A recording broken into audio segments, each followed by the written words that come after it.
vamos a presentar el panel El Poder del Podcast. Sin embargo, antes de eso, les recuerdo que a partir de las 6 de la tarde de hoy, nosotros nos podemos ir y trasladar a donde va a estar haciéndose la fiesta. Ya vamos a presentarles la imagen acá en las pantallas, y con este badge o escarapela, como le llaman también acá en Colombia, ustedes lo presentan, van a tener una bebida de cortesía. Esto va a ser de 6 de la tarde a 10 de la noche para que nos acompañen por ahí todos. Igual compartan la información con sus amigos y las personas que también nos están acompañando por acá. Y nosotros ahora vamos a retomar nuestra transmisión en vivo también por YouTube, por Instagram y por TikTok. A continuación, dejamos a los expertos en el tema de podcast con el panel El Poder del Podcast, moderado por David Verdugo, y va a ser también presentado y los van a acompañar en este panel Félix Reñao, Dilia Solano y Adriana Bustos Torres. Un fuerte aplauso para ellos, por favor.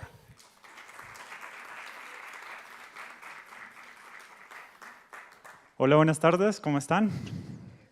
Bienvenidos a la Universidad de AN, me encanta tenerlos acá, recibirlos hoy en el Influencer Latam Summit, y quiero darle la bienvenida a dos expertos que nos van a estar acompañando en este panel, El Poder del Podcast. Entonces, por favor, démosle la bienvenida a Dilia Lozano y a Félix Riaño.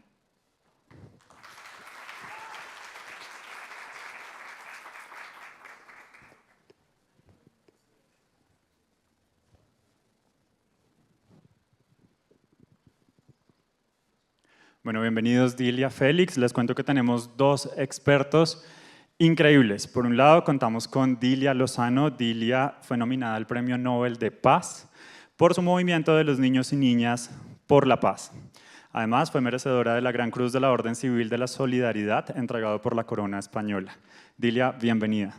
Muchísimas gracias, decano. Muchísimas gracias a Charla por tener este espacio y, por supuesto, a cada uno de ustedes por acompañarnos en la tarde del día de hoy.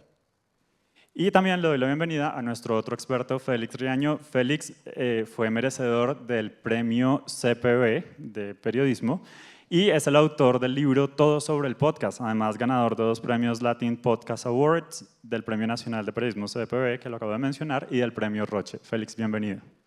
Muchas gracias, gracias por invitarme, estoy contento. ¿No parece? Sí. Bueno, cuéntanos un poco cómo ha sido su experiencia. Dilia, por ejemplo, tú ahora trabajas para la Jurisdicción Especial para la Paz, para la JEP, y allí te encargas de divulgar todas las decisiones de la JEP. ¿Cómo ha sido este proceso? Bueno, pero antes de responder esa pregunta, quisiera preguntarle a nuestro querido público el día de hoy, y lo vamos a hacer a través de un Menti, o si ustedes lo quieren hacer a viva voz también lo podemos hacer. Si quieren, proyectamos el código QR para que podamos entonces hacerlo a través del Menti. Pero mientras tanto, quisiera preguntarles qué han escuchado sobre la Jurisdicción Especial para la Paz. Frescos. Si la respuesta es que nada, tranquilos. Pero bueno, en las noticias, tal vez de alguien más, ¿alguna idea? Por vaga que parezca. Vale, aquí.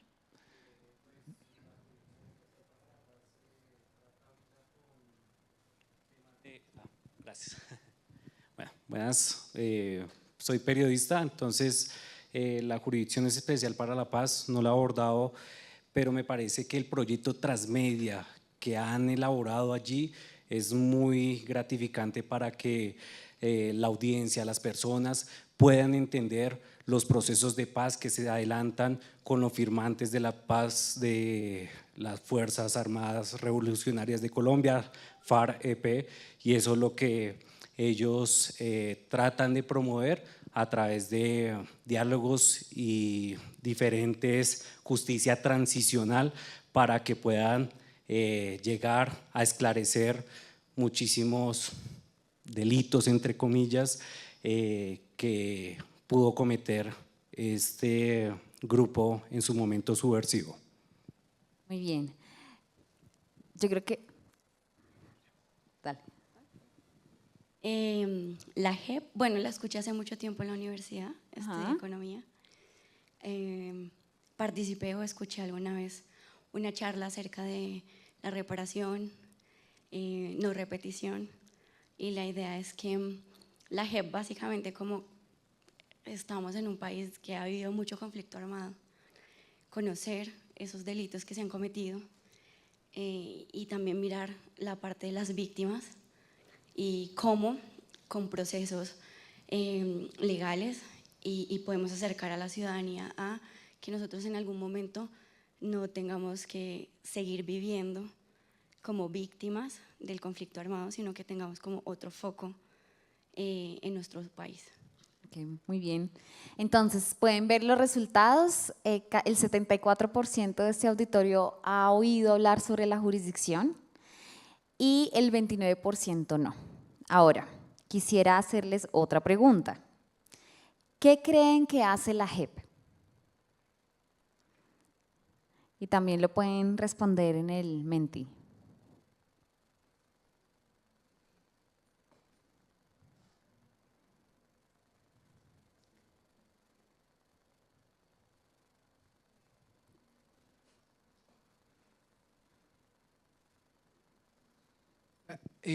Mucho gusto, yo soy Pablo Trujillo Travel, soy documentalista de viajes.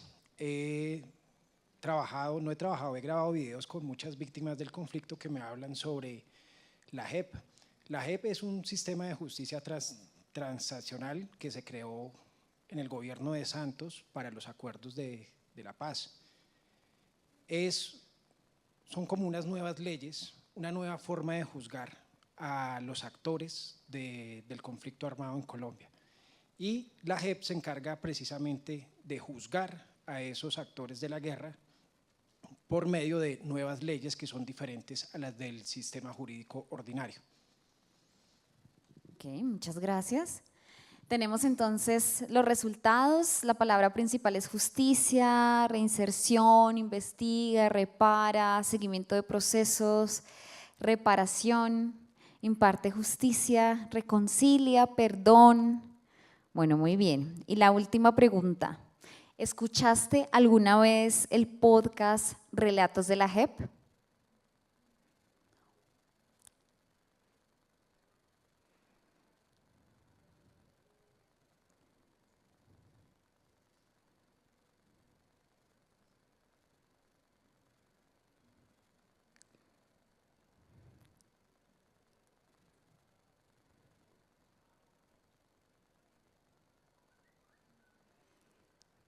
Seguimos viendo los resultados.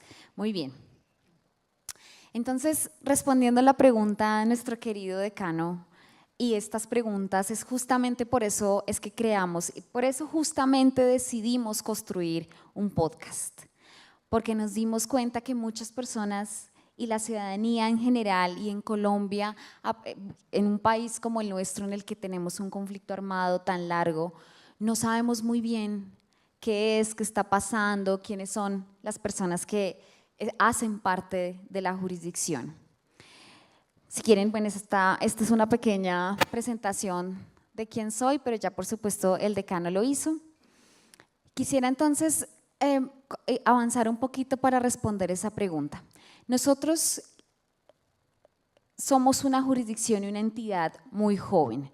Jurisdicción nos lleva a pensar que juzgamos desde unas normas muy importantes, que es el derecho internacional humanitario, el derecho de los derechos humanos y el derecho internacional, el derecho criminal internacional, el derecho penal internacional, perdón, lo confundí.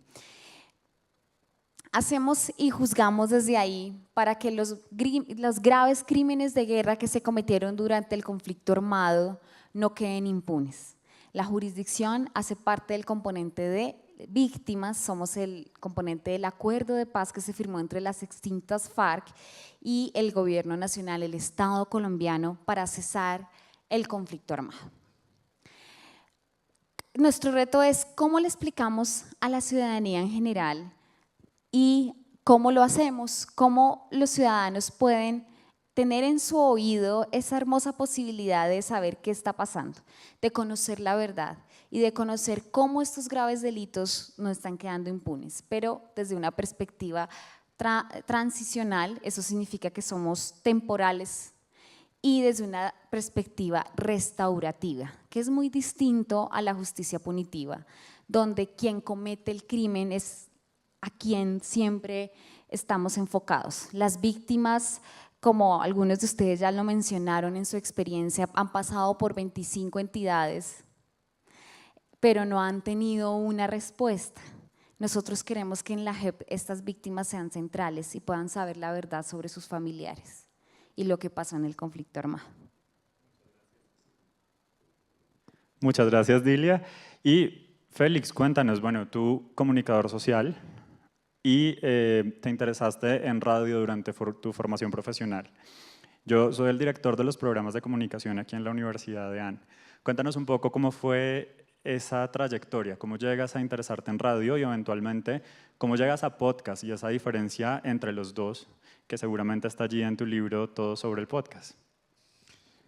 Mi caso es, supongo que atípico en un montón de vías, de maneras. Yo estudié comunicación en la Javeriana. Para aquel entonces había que elegir un énfasis, había 4 opciones de énfasis y uno de esos era de televisión educativa. Pero para la época a mí me gustaba más la radio, o eso pensaba yo, y logramos abrir un énfasis, una versión del énfasis solo para 3 personas sobre radio educativa. Con eso me gradué, salí, las prácticas, las pasantías me enviaron a Caracol Radio, por aquella época a Radioactiva. Y pues eso hacía un caos en el cerebro, porque yo venía de aprender radio educativa y llegué a Radioactiva y pasé luego a Caracol, en esa época se le llamaba Caracol Básica, y algo había que hoy reconozco y hoy digo, algo había que me hacía sentir que estaba traicionando siempre algo. Y así pasé todo el tiempo que estuve trabajando en radio, trabajé en varias compañías de radio, hasta que descubrí que en una aplicación en el teléfono, cuando por fin pude tener un teléfono inteligente, que no fui de los primeros, tampoco de los últimos, pero cuando por fin pude tener un teléfono inteligente, descubrí que había aplicaciones en donde había contenidos sonoros que no eran radio. Y entonces encontré que había por aquel entonces una aplicación que se llama todavía SoundCloud, pero no funciona igual. En aquella época SoundCloud tenía un botón de rec, de grabar, y entonces era una aplicación que permitía escuchar lo que otra gente había grabado en el mundo. Y ahí empecé a descubrir que había gente grabando poesía, grabando clases, grabando ensayos, grabando paisajes sonoros, grabando un montón de cosas. Y mi cerebro dijo, la pieza que faltaba, el eslabón perdido de la cadena evolutiva de la comunicación sonora. Y empecé a averiguar sobre podcast y heme aquí que estoy hablando sobre podcast como si fuera experto, pero en realidad me falta mucho pelo pa'l moño, dicen. Sí, pelo pa'l moño. Pero Félix, cuéntanos, ¿cuál es qué diferencia o diferencias significativas encontraste entre lo que era hacer radio comercial, como lo es Radioactiva, y luego tener libertad completa en podcast? ¿Cuáles son esas líneas que realmente le dan el poder al podcast por encima de la radio? Eso fue bien interesante porque últimamente estoy pensando mucho en dichos. No sé si han oído, ¿quién le pone puertas al campo? Yo pensaba, ¿cómo así? Puertas al campo. Luego descubrí que durante la educación en la universidad, pero no solamente la educación formal en la universidad, sino la educación como consumidores, la educación pasiva que recibimos, y descubrí que esta sociedad lleva 100 años siendo educada oralmente por la radio. Y eso significa que sabemos escuchar radio y no nos dimos cuenta cómo supimos, cómo nos enseñaron a escuchar radio. ¿Quién le pone puertas al campo? Cuando salgo de la radio mentalmente, porque todavía trabajaba, todavía después de eso trabajé en varios proyectos de radio, salgo mentalmente de la radio y aparezco en el campo y descubro que no hay puertas y no hay camino. Y si no hay puertas ni hay camino, entonces ¿para dónde coge uno? ¿Qué es lo que yo debería hacer con la posibilidad infinita de crear contenido sonoro y que no es lineal? Que no es un programa que tiene un horario, que no es un programa que está obligado a caerle bien a todos, ser masivo. Y entonces ahí empieza uno a pensar como, ¿y entonces qué es? ¿Qué es lo que tengo que hacer? Y lo primero para mí es descubrir, no tengo ni idea, no sé, como me enseñaron, todo lo que me enseñaron no me preparó para esto. Empecé a tomar notas y a construir lo que hoy es el libro Todo sobre Podcast. Lo publiqué por primera vez en 2016 y lo actualizo cada año porque esto va cambiando rápido, rapidísimo. ¿Cuál crees que es el indispensable para poder crear un podcast? ¿Qué debo tener claro? Interesante, porque si tuviera que elegir una sola cosa, es hacer parte de la conversación. Y es muy etéreo, entonces lo explico brevemente. Nadie conversa solo. Uno puede hablar solo, pero no conversar. Y en el podcast lo bonito que hay es que es de la era de los prosumidores y entonces yo puedo oír todo el podcast que yo quiera, pero yo también puedo crear uno. Y de la misma manera, cualquier persona que escucha puede crear un podcast. Dilia, me gustaría ahora pasar contigo y que nos contaras esto que nos acaba de decir Félix, ¿no? De estar en la conversación. ¿Cómo poder estar en la conversación de las personas con un tema o con temas como los que se abordan en la JEP? Sí, realmente en el año 2022 dijimos, bueno, tenemos un reto muy importante. La jurisdicción tiene abogados, antropólogos, comunicadores, tiene un equipo muy importante que se ha esforzado por esclarecer todo este tema del conflicto armado que ha sido muy difícil para todos los colombianos, pero dijimos, ¿cómo podemos llegar a público en general? ¿Cómo podemos mostrarles a las personas que ellos puedan estar dentro de esa conversación? Y fue por eso que dijimos, hablemos con los magistrados, que nos cuenten. Y como desde la relatoría nos encargamos de relatar y de divulgar, decidimos hacerlo a través de una conversación. Y fue muy interesante porque en ese momento estaba el magistrado Eduardo Cifuentes, que fue parte de la primera Corte Constitucional en 1991. Y entonces decíamos con el doctor Cifuentes, hagamos algo que le llegue a todo el mundo y que la gente se sienta parte de eso. Inicialmente dijimos, vamos a hacerlo con un público, con nicho, con un grupo especializado, que la audiencia sea de nicho, sea un grupo especializado, pero después nos dimos cuenta que esto se fue y fue mucho más grande y está siendo mucho más grande. Yo quisiera que ustedes pudieran escuchar un fragmento de esa conversación del primer podcast que hicimos en el 2022, en el que hablamos un poquito sobre justicia restaurativa.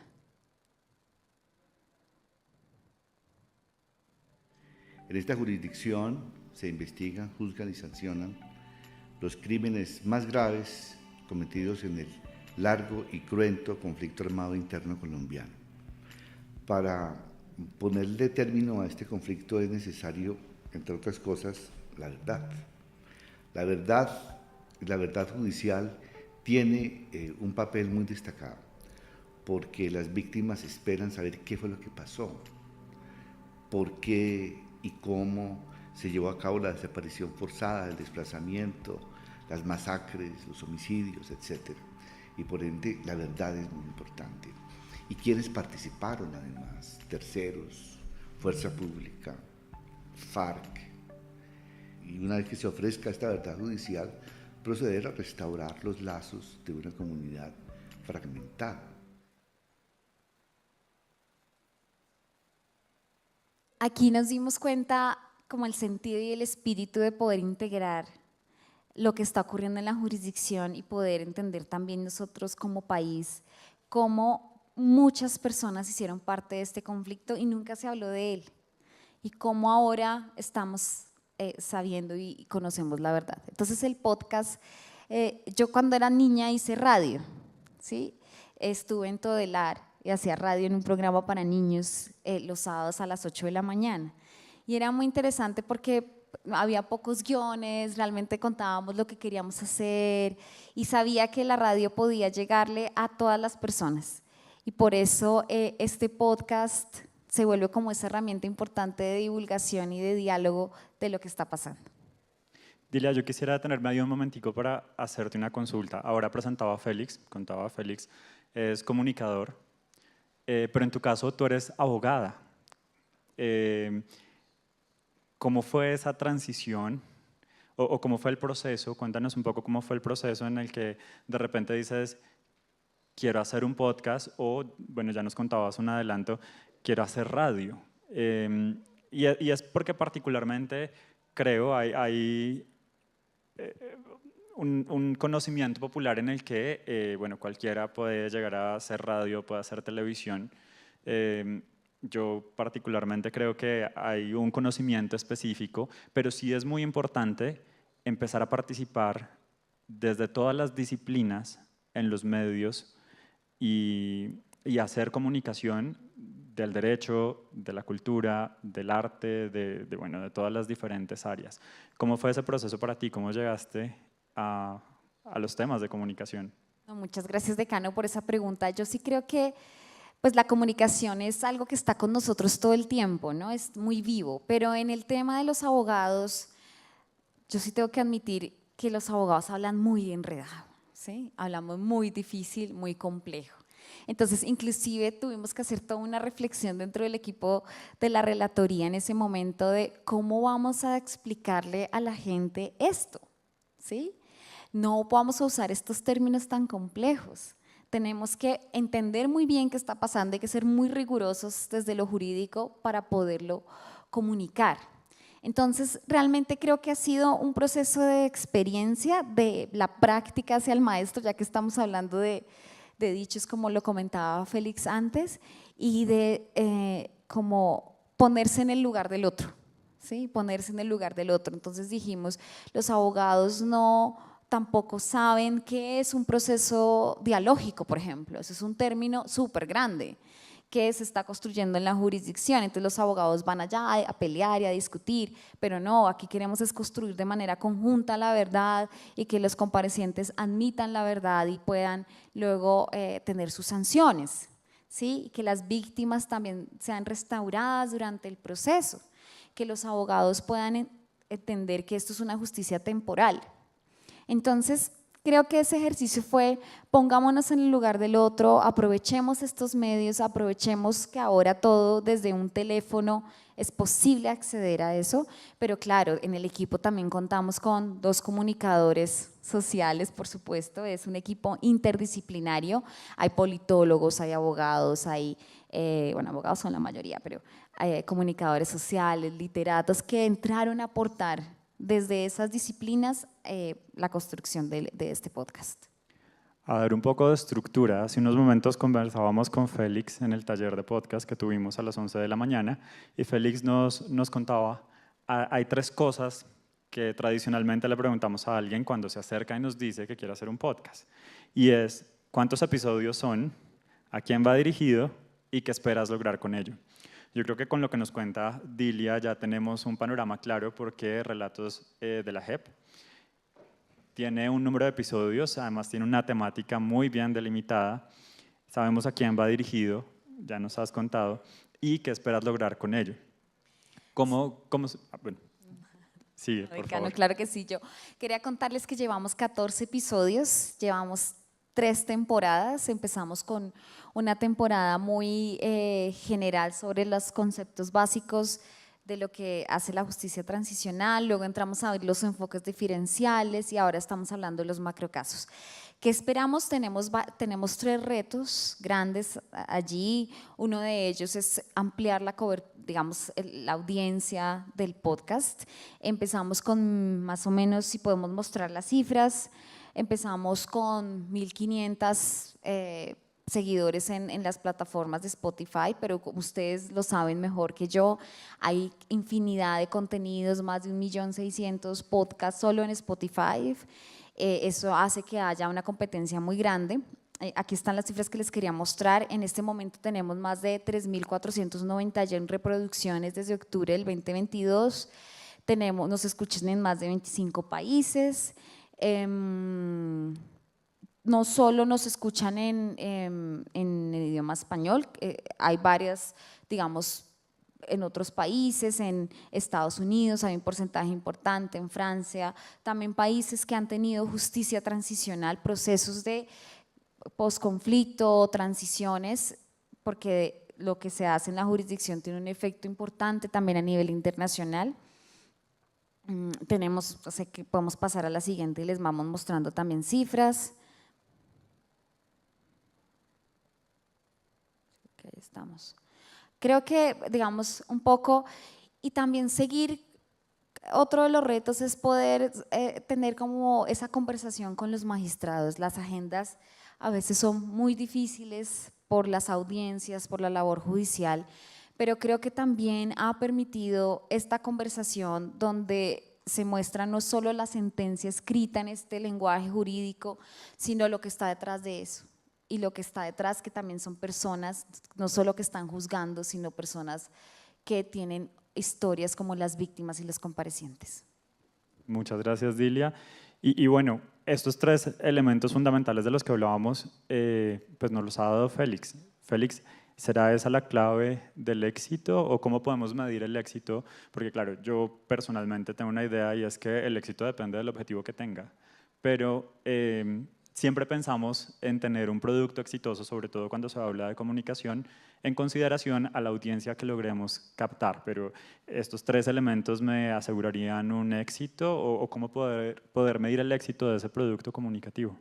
Yo estoy de acuerdo en que un éxito, además ahora introduzco esta lógica de no se trata de el éxito como si fuera uno único y entonces el nombre ya está tomado, ya está .com y ahora ¿qué hago? ¿Cómo consigo mi éxito? Mi éxito no necesariamente es el mismo de una persona que está viviendo, yo qué sé, en el Putumayo o en Cartagena o en Valencia, en España. Tal vez para alguien que esté hoy en Valencia, en España, el éxito sea obtener conexión a internet y reportarse bien ante su familia. Y para mí el éxito va a ser como redondear, hoy por ejemplo, redondear la idea del próximo episodio podcast. Y mi idea del éxito de hoy va a ser diferente a la de hace un año. Entonces, al final, creo que existen muchas formas de encontrar un éxito que te complazca, porque además cuando lo logres vas a sentir que ahora quiero más. Y va a estar moviéndose ese concepto de qué fue lo exitoso en esta u cual otra acción.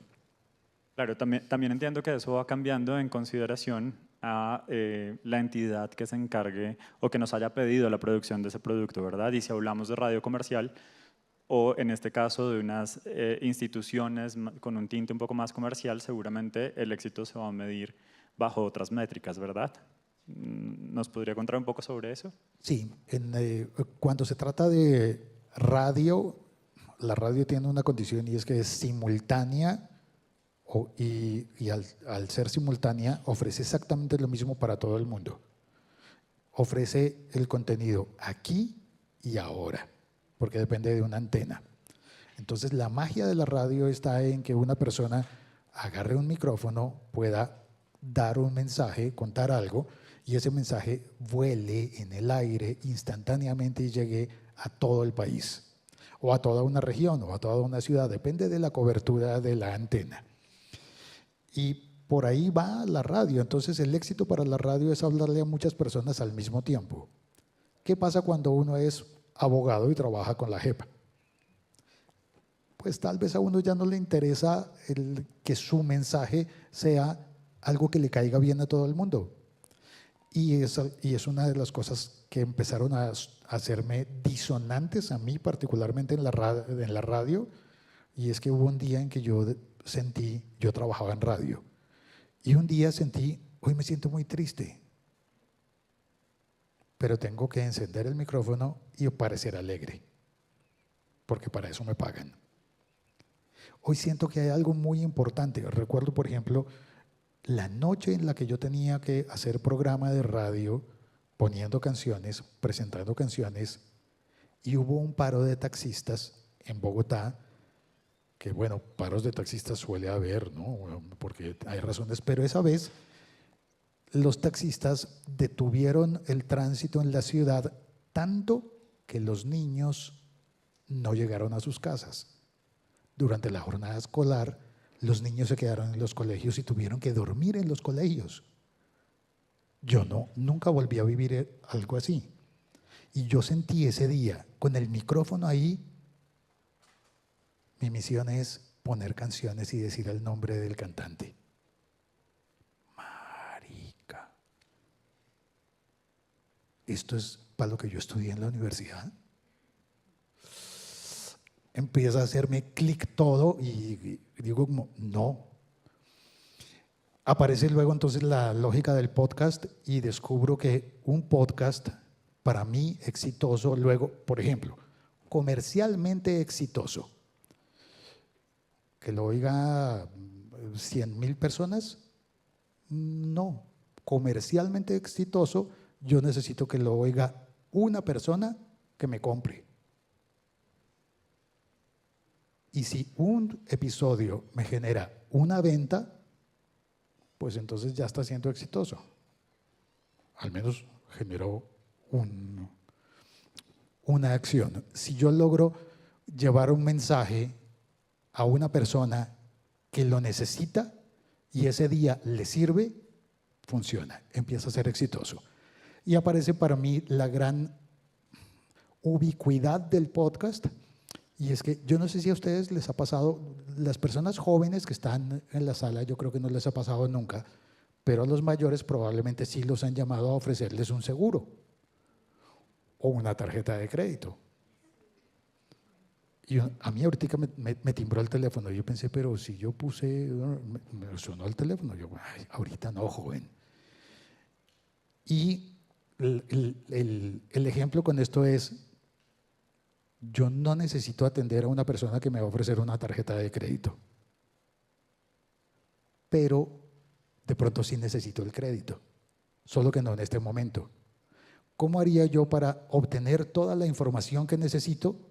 Pero no ahorita, joven, porque estoy ocupado, estoy en un panel, aquí en el Influencer Latam Summit.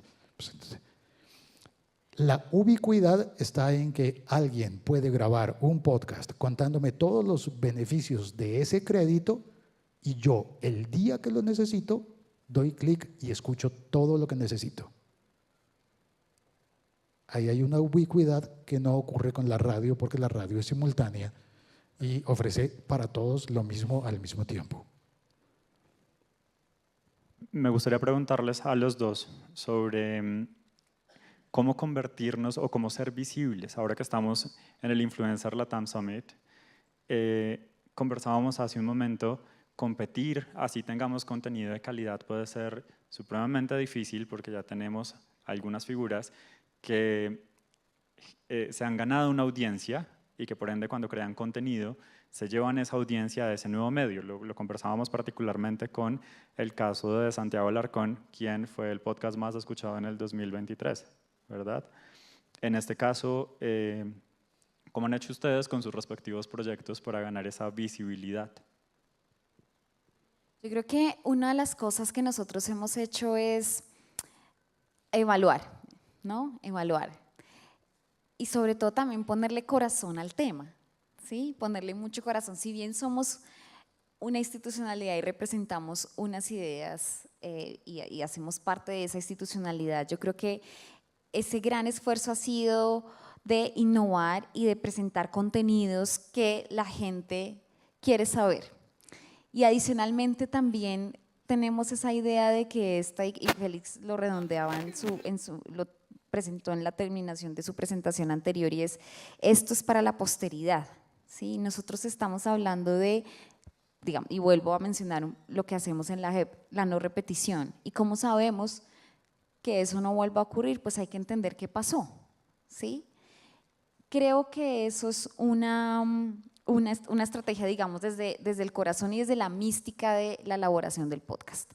Ahora, hay otras estrategias, por ejemplo, hemos hecho grupos focales, nos hemos reunido con profesores, con estudiantes de las universidades, hemos hecho grupos dentro de la JEP, por fuera, con las ONGs, con los grupos de víctimas, con los grupos de comparecientes, contándoles que está esta herramienta, ¿no? Como una herramienta pedagógica también digamos, de información, de entendimiento de lo que está ocurriendo en la jurisdicción.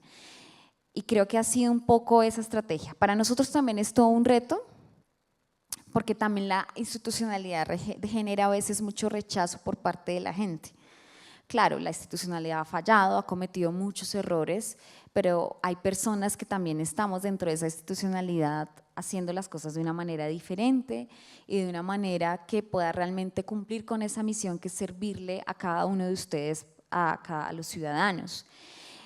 Eso creo que también ha hecho que la gente se pueda acercar y vamos a tener muchos más seguidores. También los medios tradicionales nos ayudan, porque como la información que a veces presentan por temas de tiempo y eso no es muy profunda, pues las personas que están interesadas y tienen curiosidad, la eterna curiosidad, que es algo que ninguna inteligencia artificial va a reemplazar, pues es poder ir y ver más allá, ¿no? Entonces, por eso nuestro podcast presenta no solo temas conceptuales, pero también muestra la vida y lo que está detrás de cada uno de esos fallos.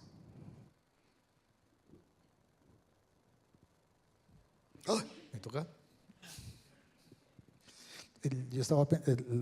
Me gustaría mencionar unos conceptos, espero no ser cansón, pero pues porque de pronto me pongo muy académico, pero si han oído alguna vez la BBC, no los de la cerveza, sino los de la British Broadcast Company, la compañía británica de broadcast, que lo han traducido como radiodifusión, pero si nos pusiéramos estrictos con la traducción sería como cast, como sí, difusión se parece, pero broad no es radio. Broad sería como amplio, quizás. Entonces, esa difusión amplia, broadcast, y es una empresa que hace radio y hace televisión. ¿Y qué es lo opuesto a ese broadcast? Quedarse callado, no difundir nada. Quizás lo opuesto sería narrowcast, que es una difusión estrecha, ya no es ancha, es estrecha. Creo firmemente que el podcast se circunscribe en el narrowcast, y entonces yo ya no le dirijo esto a todo el mundo por igual, sino que eventualmente podemos crear un episodio que hable sobre casos tratados en la JEP, sobre sentencias que hoy son importantes, pero no para todo el mundo. No por igual para todo el mundo. Va a haber personas que estén muy interesadas hoy, pero en 20 años va a haber personas que estén estudiando leyes y digan, ah, ¿existió ese caso? Y encuentren esto como documento. De esa misma manera, me lo sé también para coser un hueco en la media. Si yo no tengo un hueco en la media, no tengo necesidad de buscar un tutorial para saber cómo se cose el hueco de una media y poderla seguir usando. Y ahí llega la oportunidad y esa ubicuidad en lo narrow, que es pequeñito, pero oportuno. Bueno, yo quisiera ahora preguntarles, normalmente cuando empezamos un proyecto, lo empezamos con incertidumbre, ¿no? Siempre estamos pensando, ¿esto le va a gustar a la gente? ¿Será que alguien me va a escuchar? Y algo en lo que simpatizo mucho con Dilia es la sorpresa. Nosotros empezamos aquí en la universidad con la radio universitaria, los estudiantes de comunicación, y luego empezamos a encontrar en las métricas, nos escuchan desde Alemania. Pero, ¿de Alemania? ¿Será que siquiera sabían que era la EAN, el programa de comunicación?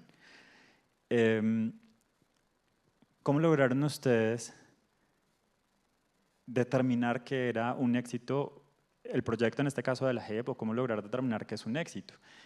Hace un momento hablaba con Félix y también coincidíamos en que por eso hablamos de temporadas y de un número de capítulos para ir midiendo qué tal va, pero bueno, ¿cómo fue el caso de la JEP y qué otras cosas podríamos utilizar para lograr saber que vamos por el camino que es y no nos estamos desviando? Pues es una gran pregunta, porque esa pregunta me la hago cada día que leo un guión de episodio. Y es como, ¿será que este sí va a ser? Porque ¿será que le estamos contando a la gente lo que quiere oír? Claro, nosotros estamos pensando como relatoría también, un poco como lo dijo Félix, a largo plazo, en 20 años, ¿no? Sé que aquí en nuestro auditorio la mayoría son muy jóvenes y no vivieron, digamos, muchas cosas que pasaron en el conflicto armado. Obviamente no queremos que nunca las vivan, pero sí que sepan qué pasó. Entonces, en eso, digamos, en esa forma de presentar y de narrar, creo que nos hemos enfocado un poco en eso, en cómo poder contar esa historia y contarla a largo plazo, en la posteridad. Yo voy a contarles sobre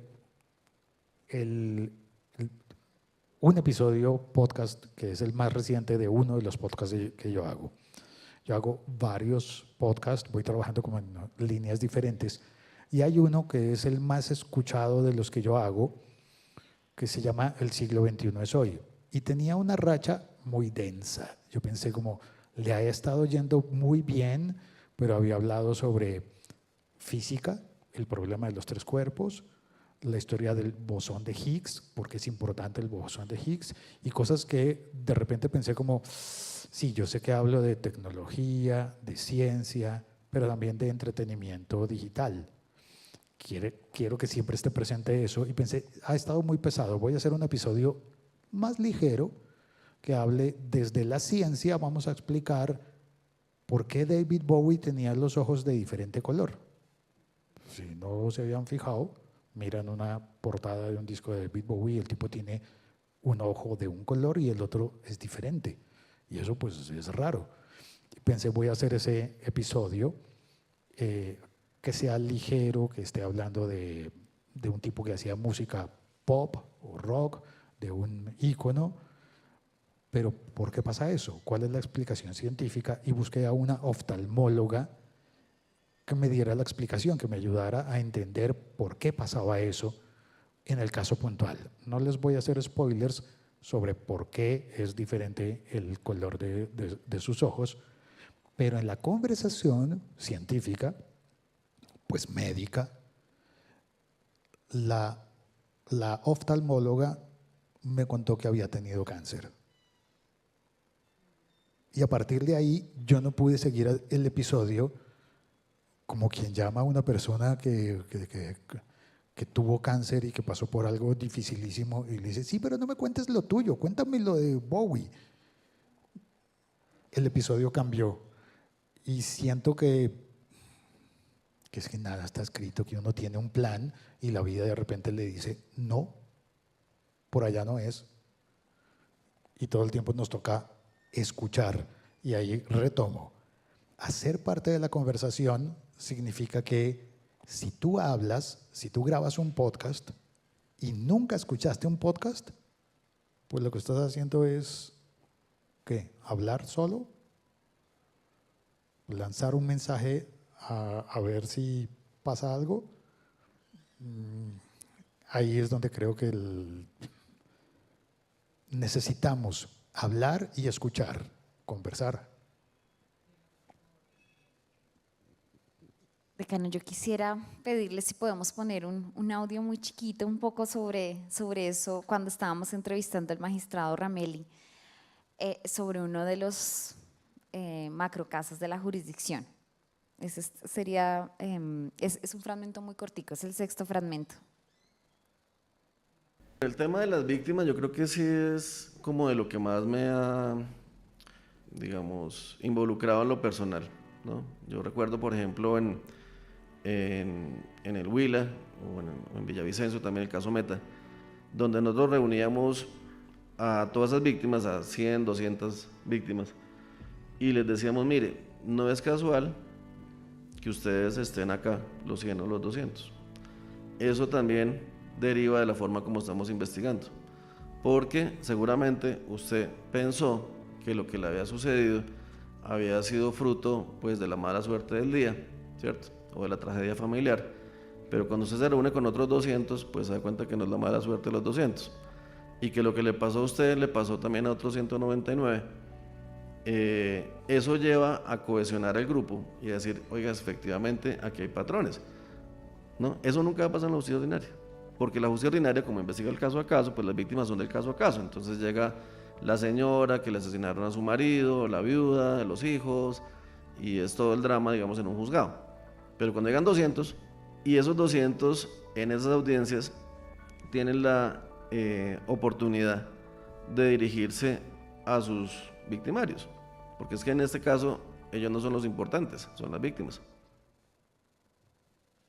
Este fragmento, si se dan cuenta, el magistrado hace una diferencia entre la justicia ordinaria y la justicia, digamos, en la que analizamos macrocriminalidad, ¿no? Entonces nos damos cuenta que no es una sola persona a la que le pasó esto, sino que son muchas personas a las que les ocurrió esto. Y este fragmento no estaba en el guión, ¿sí? Nosotros nos dimos cuenta que, y también los magistrados se dieron cuenta que en el podcast podían hablar mucho más de sus casos. ¿Qué pasa? En el derecho, cuando un magistrado o un juez opina sobre algún caso que está analizando, que está viendo, se llama prevaricar.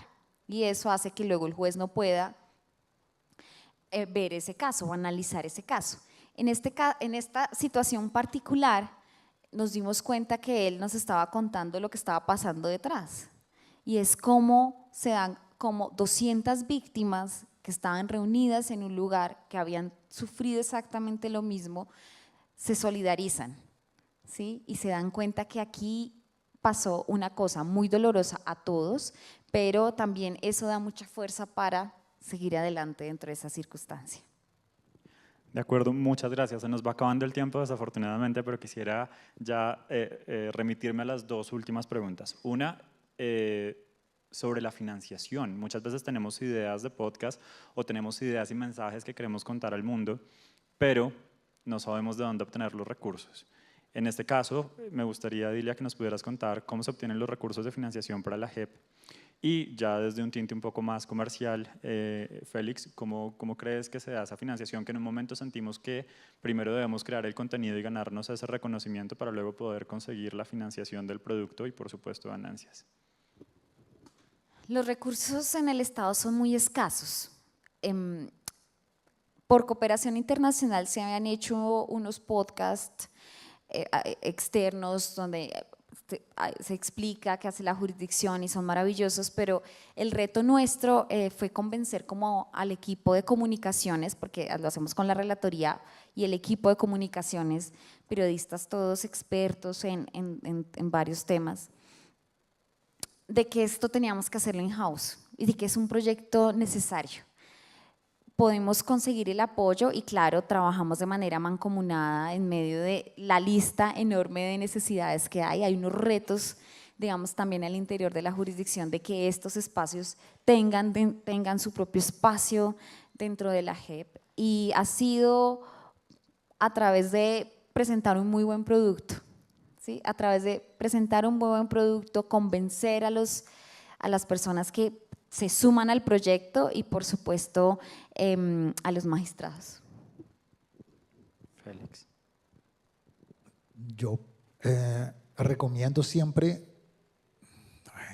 tan cansón este señor, me siento cansón cuando le digo a la gente, ¿ya hizo un presupuesto? Me dicen, no, mira, es que tengo una idea buenísima porque es que la idea es, no, antes de la idea, ¿ya hizo un presupuesto?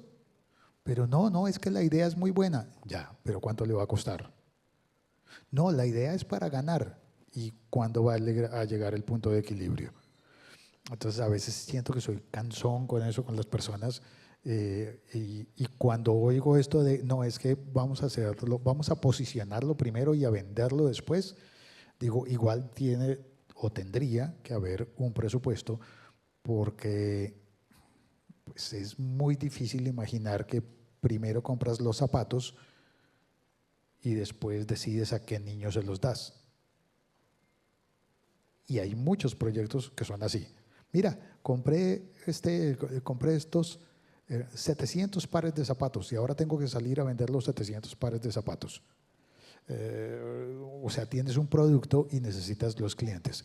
¿No habría sido más sensato si primero miras cuáles son los clientes y qué necesitan los clientes? Y así puedes hacer mejor un match. Entonces creo que lo que sí se gana primero es la credibilidad para que puedas conseguir los fondos para hacer algo. E incluso, si no tienes los fondos, arranca con algo que cueste cero. Que en podcast se puede hacer producción que cuesta cero. Se puede. No, y sobre eso nosotros empezamos grabando con micrófonos de solapa, con el celular, después le metimos una consola. Y claro, el éxito que tuvo este podcast y luego otros que empezaron a hacer en la jurisdicción, ya tenemos una sala con unos micrófonos un poco más sofisticados. Entonces, eso solo para sustentar lo que dice Félix. Yo creo que es construir muy bien la idea, empezar desde costo, digamos, ya los funcionarios son pagos, digamos, ya tenemos de alguna manera. No, inclusive en mi caso particular tuvimos que buscar la mano, digamos, las personas que nos apoyaran a eso, pero yo creo que lo importante es tener una buena idea. De acuerdo, ya para cerrar nuestra última pregunta, estoy de acuerdo con todo lo que plantea Félix hace un momento, especialmente en lo que se refiere a la investigación, ¿no? Primero tengo que saber quién es mi audiencia, a quién le voy a hablar, y con la investigación ya tomo decisiones sobre contenido. Pero eso me lleva, que además se reafirma con lo que nos contaba Félix hace un momento sobre David Bowie, ¿no? Ese es el trabajo del comunicador. Yo tengo que ir a hablar incluso con el oftalmólogo para saber qué era lo que le pasaba y luego podérselo contar a todas las personas. Pero bueno, no nos podemos despedir de este panel sin este último minuto en el que me gustaría preguntarles ¿cuál creen ustedes que es el poder del podcast?